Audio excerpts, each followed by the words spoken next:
Emily West for SUTV News. An auto theft ring responsible for 200 to 300 auto thefts last year is being investigated by police. Chief Wheat says most cars were disassembled and sold for parts.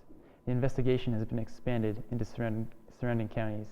Thanks for watching. I'm Lee West for SUTV News.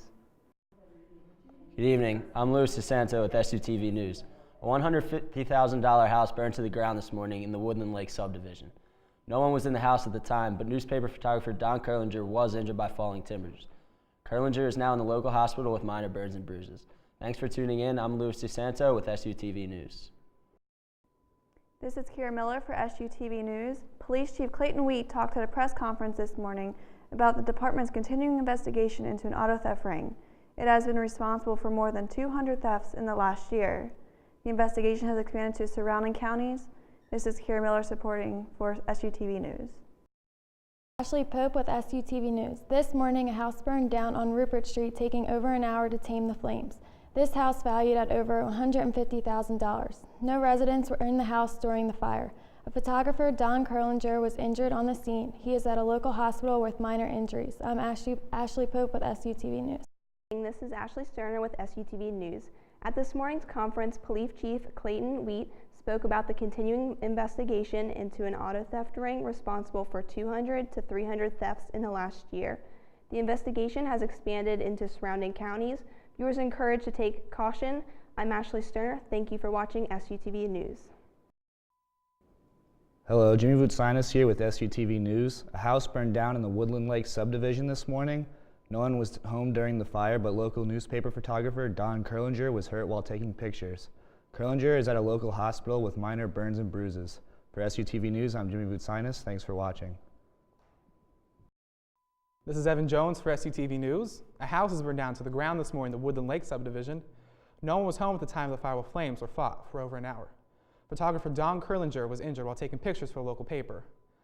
Don Curlinger sustained minor burns and bruises. This has been Evan Jones for SUTV News. This is Jay Hardy from SUTV News. Police Chief Clayton Wheat announced this morning department is continuing investigation into the auto theft ring. This ring is responsible for 200 to 300 auto thefts in the city last year. Most cars were disposable and sold for parts. Wheat says the investigation has expanded into surrounding counties. Thanks for watching. Jay Hardy, SUTV News. Reporting for SUTV News. Police Chief Clayton Wheat talks at the press conference regarding the department's continuing investigation of the auto theft ring. The ring is responsible for 200 to 300 auto thefts last year, resulting in cars being assembled and parts sold.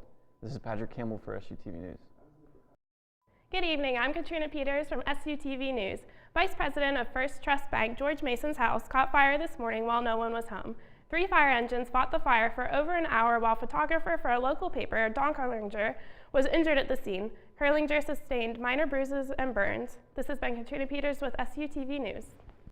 I'm Dan Bowman for SUTV News. Maddie Harrington of 718 Donald Avenue found a letter signed by Robert E. Lee this morning.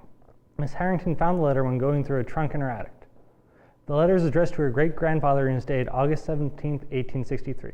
In the letter, Mr. Lee speaks of mistakes made during the Battle of Gettysburg, but still expresses optimism about the outcome of the war. Miss Harrington has turned the letter over to the University History Department, where Dr. Robert Weir is checking its authenticity. I'm Dan Bowman for SUTV News.